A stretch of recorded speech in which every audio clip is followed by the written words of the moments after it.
Ikruok na nyasi mar Madaraka ma higani mar Madaraka ma higani itieko e kaunti ma Embu ka jolweny notimo ikruok margi mokwongo e alap mar Moi Stadium.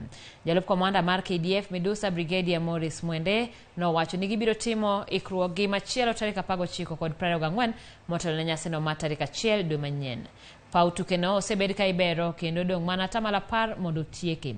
Igeno no dhi ting'o dhano 8,700 ka orumo kendo kuonde modong' biro rumo kochopo tarik 20 dweni. Bende omeno ni gidhi keto hema mamoko manyalo ting'o jopiny mamoko mondo chwal ji duto manyalo bedo e pauno nyaka 10,000. Today we've just held the first out of 3 rehearsals. The KDF and other disciplined forces rehearsal.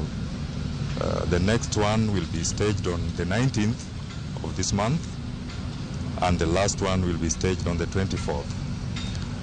As you can see all around the pitch, infrastructurally, we would say we are at 90% completion, and that has been realized from a project period of 12 weeks out of 14 weeks. We are currently on the 12th week of the construction period.